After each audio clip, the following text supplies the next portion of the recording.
Hello, and thank you for joining me today. I'm Dr. Melinda Ring, and I'm excited to talk about how culinary medicine extends beyond individual health to build vibrant, healthy communities. Culinary medicine is an emerging field that blends the art of cooking with the science of medicine. It empowers individuals to use food as a tool to prevent and manage chronic diseases. However, the impact of culinary medicine doesn't have to be limited to individuals. When embraced on a larger scale, it has the potential to transform communities, making them healthier, stronger, and more connected. Have you ever tossed a stone into a calm pond and watched the ripples spread? This ripple effect perfectly illustrates how our personal wellness choices can extend far beyond ourselves. Every small healthy decision we make, what we eat, how we move, how we care for our minds, creates waves that influence the people around us and even entire communities. Take, for example, the decision to improve your own diet. What seems like a personal choice can inspire your family to eat more mindfully. Friends become curious and try it themselves. And before long, an entire community begins to change. That ripple effect doesn't stop with one meal. It can change how we all approach our health. Ultimately, our health choices aren't isolated. Every small step we take towards better health, whether it's choosing a nutrient-dense meal or opting to grow some of our own food, creates ripples that influence those in our circle, setting off waves of positive change. This is the power of culinary medicine, its ability to create positive, far-reaching effects that not only elevate our own well-being, but inspire healthier, more vibrant communities. One of the most significant community-wide benefits of culinary medicine is the reduction in healthcare costs. Several studies show that food as medicine initiatives can make a real difference in cutting costs. In one randomized controlled trial, families who participated in hands-on kitchen-based nutrition programs saved significantly on food costs compared to those who received traditional diet counseling. This shows that learning practical, healthy cooking skills not only improves nutrition, but also helps families manage their grocery bills more effectively. And it goes beyond that. A study published in JAMA Internal Medicine found that people eating medically tailored meals that were designed to meet their health needs had fewer hospital admissions and expensive treatments and lower medical costs overall. And there's even more to the story.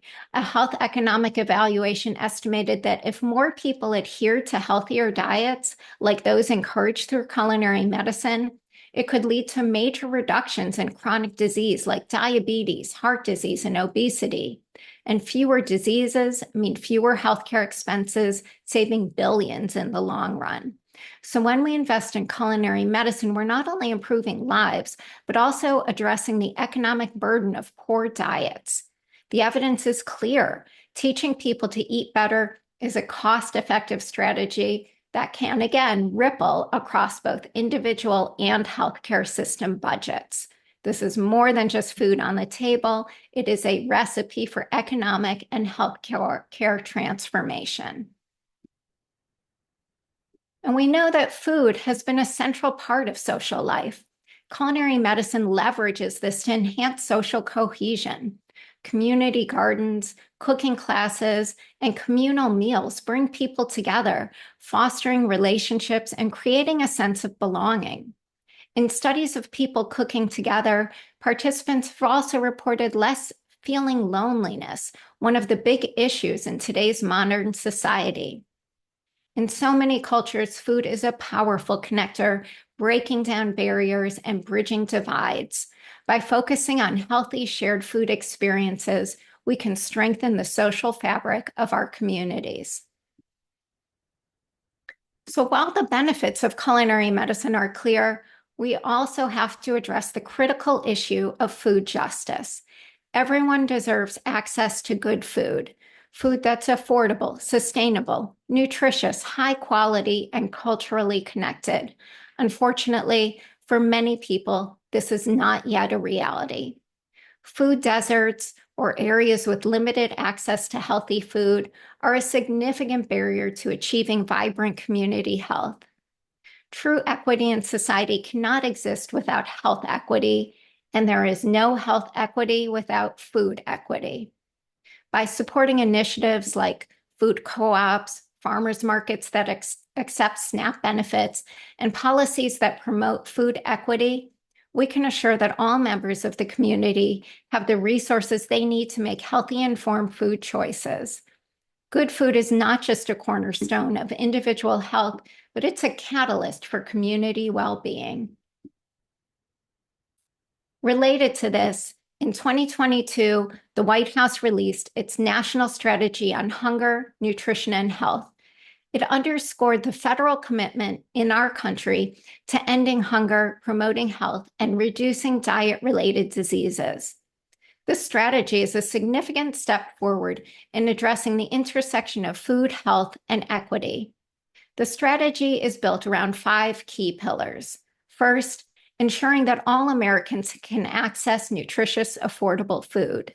Secondly, encouraging the healthcare system to prioritize nutrition in the prevention and treatment of chronic disease. Number 3, providing education and resources that enable people to make informed food decisions. Number 4, promoting physical activity for all as an essential component of a healthy lifestyle. And 5th, advancing research to better understand nutrition, food security, and their impacts on public health. This comprehensive approach aligns with the goals of culinary medicine and food equity, ensuring that all Americans have the resources they need for better health through better nutrition. Now let's look at a real-world example of culinary medicine in action. The Pediatric Weight Wellness, or the PWW program in Central Florida, partnered with the Edible Education Experience nonprofit community organization. They created a program for kids that incorporated seed-to-table experiences to promote autonomy, empowerment, and a sense of community. Over a 6-month period, the program demonstrated significant improvements in both clinical outcomes and lifestyle behaviors.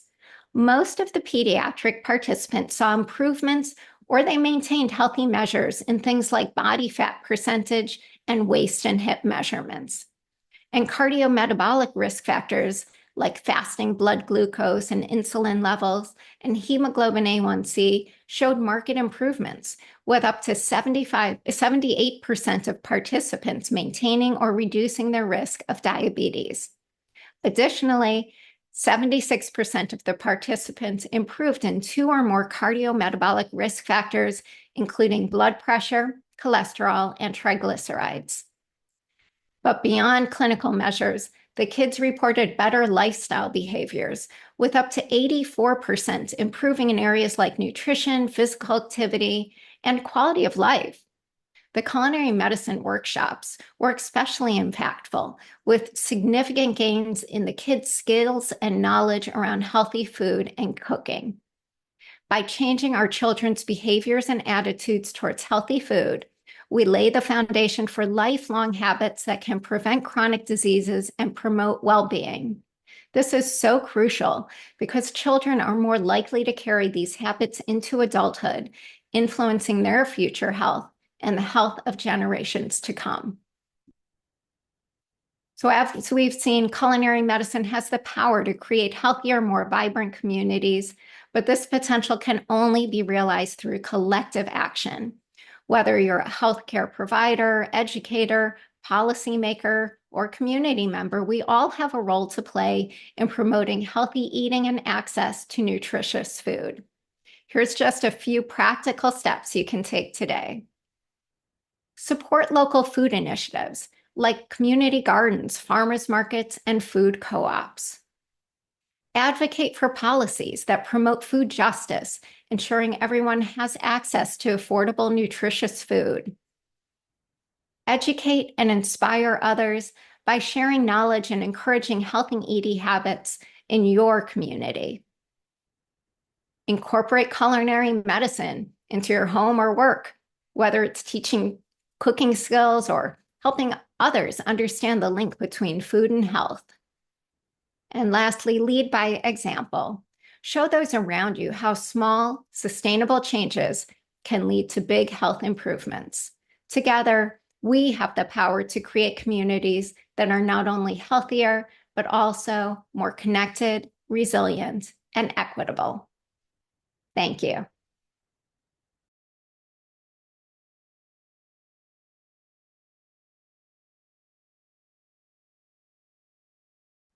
Hi, my name is David Victorson. I'm coming from the Osher Center for Integrative Health at Northwestern University. And today I'm going to be talking about the benefits of nature prescription programs and the potential to habit stack earth prescriptions on top of them. I have nothing to disclose. Some of the learning objectives today are going to contemplate how you view nature and your relationship with it, as well as to help increase your knowledge about using behavioral strategies to benefit people and the planet. In most indigenous cultures, before taking anything from the land or water, putting down some tobacco as an offering is a way to acknowledge gratitude, respect, and the reciprocal relationship that we have with Mother Earth. It provides an opportunity to thank the land, thank the plant or animal, to thank the creator, and to be humble and intentional. So while it's everyone's birthright to have access to live amongst the trees and the rivers, the deserts, the lakes, the prairies, the mountains, and oceans, when we make reference to these things and how good they can be for our health, we take knowledge and wisdom from them. And it's only appropriate then that we put some tobacco down for this as well, to honor and acknowledge Mother Earth and the first peoples who were here before us, who made community in this nature, who lived and loved and fought and died here amongst the trees and rivers and lakes, and who knew a lot about this stuff before our modern science was here to tell us how powerful nature is. So there's increasing attention on the relationship between this positive relationship we have between time spent in nature and improvements in human health. We know that nature contact confers a host of different health benefits, spanning cognitive, emotional, social, physical, behavioral, and biophysiologic. Some of us have even referred to this field as nature as medicine because, well, it is. We might even go so far as to say nature as healer. Although the irony isn't lost that we could just as easily view this in the opposite way, given the poor treatment, neglect, and even abuse that Mother Earth has endured at the hands of humans. Yet, framing this powerful relationship with nature as a healing one, while true, if we don't return the favor, it can become this one-directional transactional relationship for the sake of the health benefits. And this is a largely modern phenomenon that is similar to what we've done with other traditions that have been westernized, like yoga and meditation. It is in contradiction with a more traditional wisdom, mindset, and heart set that nature is actually an extension of ourselves, that our bodies, our minds, our spirits, our lifestyles, even our ethics, that we're all interwoven and connected together. In fact, throughout millennia, ancient societies have left signs and cultural artifacts that have highlighted the vast interdependence that we've had with nature for our health, healing, sustainability, survival, and spiritual growth. Practitioners of traditional Chinese medicine, Buddhism, and certain indigenous perspectives have asked this question: where does the person end and nature begin? Is it at the skin that comes in contact with the air, or is it before this when oxygen is received by the lungs? Is it the health of our lungs? Is that separate or different from the health of the actual air itself? Since the human body and planet comprise primarily water, is the health of one body of water separate from the health of another? Dr. Nicole Redevers, a naturopathic doctor and a member of the Dendinuhuku First Nation, often reminds us that humans are made up of roughly 60% water, and that it only takes on average 3 months for our cells to turn over in our different bodily systems. She states that if a person gets their drinking water from Lake Michigan, they are in fact a living embodiment of Lake Michigan, and that every person is a living embodiment of the rivers and lakes from which they come. So if there is indeed no separation, are we then simply perpetuating the same kind of dualism between people and planet that we've effectively done between mind and body? As the nature and health movement continues and has emerged, some have called for less of a one-directional transactional relationship and more of a bidirectional reciprocal one, in which our connectedness with the natural world might also benefit the health and well-being of the planet. One person who is a proponent of this is the Australian environmental philosopher Glenn Albrecht, and he coined the term symbiocene as the next period of Earth's history in which humans will symbiotically reintegrate themselves with nature and with natural systems, creating a sense of interconnectedness.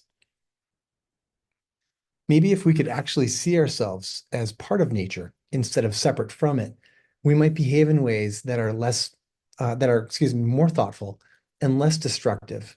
And we might view green behaviors no differently than we view other positive health behaviors, like getting enough steps, getting enough sleep, enough vegetables, enough water.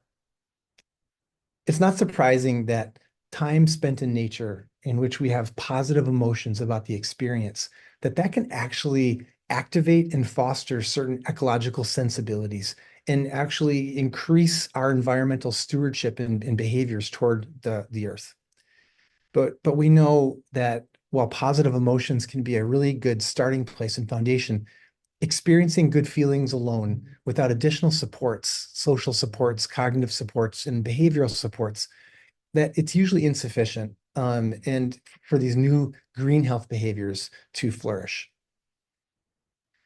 So Nature RX programs, which most of you have probably heard of, they've really taken off in the US and Canada, and they harness the power of the prescription pad to help make prescribing time spent in nature an important behavior that is valued by our medical professionals. A systematic review and meta-analysis showed that people who were in the Nature RX group had greater reductions in blood pressure, depression, and anxiety, and they took more activity steps than people in control conditions. We know that there may be an interesting piggybacking opportunity for reciprocity. So a popular behavioral strategy for building new health habits is to piggyback or habit stack that new behavior on an existing one. So if you want to start flossing your teeth every day, you could stack this habit on your existing habit of brushing your teeth.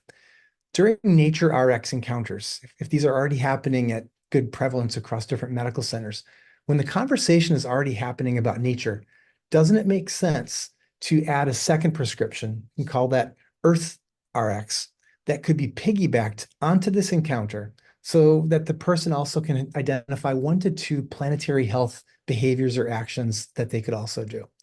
So what if, in addition to getting prescribed walking through the forest preserve for 30 minutes twice a week, you also were prescribed to find some daily activities like using reusable grocery bags when you go to the grocery store, or changing out your light bulbs to LED lights, that those behaviors could also be a part of the prescription. And so this might seem like a small thing, but every bottle that gets recycled is one less piece of trash that's sitting in the landfill. And when you multiply that by millions of people, the impact starts to add up. By piggybacking Earth RX onto existing Nature RX encounters, busy healthcare professionals won't have to create a new structure or system. Patients might begin to feel more empowered. They can actually do something about the climate, which has implications for eco-anxiety and distress. And from a systemic perspective, it sends a really important planetary healthcare value and message that the health and well-being of people and the health and well-being of the planet are inextricably linked. And as such, they're both the responsibility of our healthcare system. I'm going to end with the story of the great forest that caught on fire. According to an old Native American legend, one day there was a big fire in the forest. All the animals fled. It was a violent fire, unlike any they had seen before. Finally, they saw a hummingbird pass overhead. It was flying toward the fire. The bear asked, "What are you doing, hummingbird?" "I'm going to the lake," he answered. "To drink water with my beak, throw it on the fire to extinguish it." "Are you crazy?" asked the rabbit. "You really think you can put out that big fire all by yourself with your very small beak?" "No," said the hummingbird, "I know I can't. But the forest is my home and feeds me. It shelters me and my family, and I'm very grateful for that." I help the forest grow by pollinating its flowers. I'm part of her, and the forest is part of me. I know I can't put out the fire, but I must do my part. We have no responsibility to save the world or find solutions to all problems, but to attend to our particular personal corner of the universe. As each person does that, the world saves itself. You know how many. So with that, I'd like to leave you with just a few action steps. Like I said, be the hummingbird. Small actions can make a huge difference. Look for piggybacking moments of reciprocity to return the favor to Mother Earth, and put your phone down and get outside. Thank you.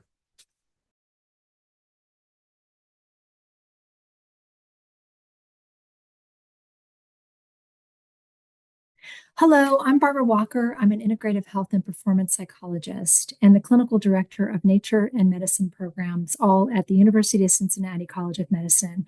I am delighted to be here with you today talking about the practice and benefits of mindfulness in nature. So, before we discuss the practice and benefits of mindfulness in nature, I want to talk a little bit about the mental health crisis we're having, not only in our country, but in multiple areas around the world. So today, 450 million people worldwide are affected by mental health issues, costing the global economy $2.5 trillion. The World Health Organization calls stress the health epidemic of the 21st century, and finding ways to manage stress, not just for our own health, but for the health of our communities at home and in the workplace and for our planet, is the most significant health challenge of the future. The more stress we have, the sicker we get, the more heart attacks, strokes, and cancer, and have more mental illness, more addictions, loneliness, depression, and anxiety. So we humans are currently considered an indoor species. According to the US EPA, the average American now spends 93% of their time indoors, of which 6% is spent in cars. That makes up only 1/2 of one day spent outdoors each week. So Europeans fare no better, spending around 90% of their time indoors. And then what are we doing indoors? We're looking at screens. So recent studies have found that people in the US spend as much as 10 hours, 39 minutes a day consuming media, which is much more time than the average person spends asleep. So the more time we spend with technology, the more likely we are to suffer because of it. In 1984, the word technostress was coined to describe unhealthy behaviors around new technology. It can arise from everyday use, like checking your phone constantly, compulsively sharing updates, and feeling like you need to be continually connected. Think about that in 1984. Symptoms run from anxiety, headaches, depression, mental fatigue, eye and neck strain, to insomnia, frustration, irritability, and loss of temper. We must work to create healthier environments, which is foundational to changing the country's culture of well-being, both mentally and physically, and for our planet. So I want to talk a little bit about the sounds effects on our mind and body. So sounds within our environment are a source of constant stimulation and serve as a potential risk to our mental and physical health. So today, more than 50% of the global population lives in cities, and this figure is forecast to rise to over 70% by 2050. So numerous studies have revealed that cities are associated with increased risks of mental and physical health issues in comparison to rural areas. So why is this? One reason is that we're rarely in a state of physical and psychological rest in cities. On the contrary, we are usually in constant motion and continually stimulated by many different sources of information and signals. So sounds, crowds, traffic, smells, and lights. When this is combined with pollution, commuting, and potential crime, the stress factors are manifold, leading to a growing number of chronic stress situations with a considerable impact on our health and well-being. Natural silence, in fact, has been called one of the most endangered resources on the planet. So silence in nature does not mean total quiet. Rather than complete silence, natural quiet is defined as the sounds of nature without human-made noise. When you're free from human noise, you have an opportunity to listen to the sounds that only nature provides. So in Bring comes mindfulness. So I want to talk a little bit about the definition of mindfulness, and this is supplied by Jon Kabat-Zinn, and then the importance of mindfulness in nature. So mindfulness itself is defined as paying attention in a particular way on purpose in the present moment as non-reactively, non-judgmentally, and open-heartedly as possible. It is deliberately paying full attention to what's happening around you and within you, in your body, heart, and mind. Mindfulness is awareness without criticism or judgment. So mindfulness in nature is allowing ourselves to take a break from chaos and give us an opportunity to take note of what is unfolding inside ourselves and in our environment. So the term Shinrin-yoku was coined by the Japanese Ministry of Agriculture, Forestry, and Fisheries in 1982 and can be defined as making contact with and taking in the atmosphere of the forest. We are all part of the natural world. Our rhythms are the rhythms of nature. As we walk slowly through the forest, seeing, listening, smelling, tasting, and touching, we bring our rhythms into step with nature. So think of Shinrin-yoku being like a bridge. By opening our senses, it bridges the gap between us and the natural world. And when we are in harmony with the natural world, we can begin to heal. So our nervous system can reset itself, our bodies and minds can go back to a place of centeredness and balance. No longer are we out of kilter with nature, but once again in tune with it, where we feel refreshed and restored. So Shinrin-yoku is mindfulness in nature. So there is a wealth of information and data that shows how Shinrin-yoku, mindfulness in nature, can really improve our health and well-being. So practicing mindfulness in nature can deepen our connection to the natural world by being fully present. You can appreciate the intricate details of your surroundings, from the rustling of leaves to the texture of the ground beneath your feet. Nature and mindfulness both independently have been shown to reduce stress. So combining them can amplify these effects. Mindful breathing in a natural setting can help you calm your mind and lower cortisol levels. Mindfulness training enhances your ability to focus and concentrate and helps restore your attention. Being in nature further supports this by providing a tranquil environment that minimizes distractions. Mindfulness practices can help manage emotions by promoting awareness and acceptance. Nature often provides a soothing backdrop that can enhance these benefits, helping to regulate mood and increase overall happiness. And then regular mindfulness practice can lower blood pressure, improve heart health, and improve pain thresholds. It boosts the immune system with an increase in the count of the body's natural killer cells, including increasing anti-cancer protein production.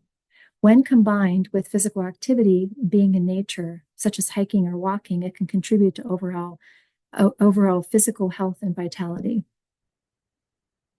Mindfulness can improve the ability to cope with difficult situations. In nature, where the environment can be unpredictable, practicing mindfulness can help you stay grounded and resilient. And then being in nature often stimulates creative thinking. Mindful awareness can help you tap into this creativity by allowing your mind to relax and wander freely. So some tips to practice mindfulness in nature. One, trying to find a quiet spot. So choose a location where you feel comfortable, where you won't be easily disturbed. Either leave your headphones and phone behind, or at least silence your phone and keep it away from view. Allow yourself to engage in all 5 senses. So pay attention to the sensations around you. Feel the breeze, listen to the birds, notice the colors and the textures of nature. Allow yourself to use your breath as an anchor. So whenever your mind starts to wander, gently bring your focus back to your breath. Allow yourself to be present, letting go of worries and expectations about the past or the future, and really immerse yourself fully in the present moment. And then try to find some regular practice. So integrating these practices in your routine to build a lasting habit. So even short periods of mindful breathing in nature can be beneficial. Studies show significant benefit both mentally and physically when outside only for 20 minutes. And even if you don't have much time, you can also get some benefit from just standing outside for a moment in the sun, feeling the grass on your toes, between your toes, gazing out at the scenery outside a window, going for a stroll, taking some deep breaths, eating your lunch outside, and maybe even taking a phone call or meeting outdoors. Remember, there's no one size fits all. We can do this sitting, walking, moving. We want to slow down. We already talked about how much time it takes. It doesn't take much to be able to gain the benefits of being outside, and it can be done inside and outside. So combining mindfulness and nature can really help us benefit from the earth's healing abilities and to both understand and live in the reciprocal relationship between humans and nature. Observational evidence suggests that mindful experience and appreciation of nature and natural environments is associated with psychological and physical health. So mindfulness in nature can deepen a person's connection to the natural world, which can lead to increased environmental consciousness and sustainable behaviors. Mindfulness in nature experiences can promote ecological behavior and enhance positive health effects. A healed and resilient personal self can motivate a person to become an integrative member of collective climate solutions. Mindfulness in nature can create a world of awe and connection that can benefit a person's health and well-being. And mindfulness in nature can lead to expressions of gratitude, respect, and caring for nature. I am so grateful to have the opportunity to be with you today. Please reach out with any questions.